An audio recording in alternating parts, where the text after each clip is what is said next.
Hey guys, here's a quick tutorial on how to get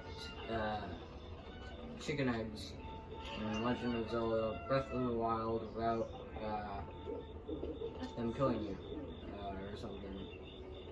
So all you gotta do is put a bomb really close to where most of them are, and then try to walk like a little bit away and then detonate it. And who knows, there might be some chicken eggs. Not this time, but gotta do it again.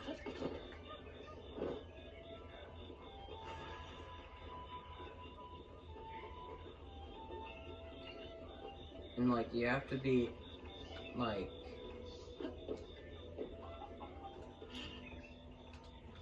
far away from them, like at a good enough distance.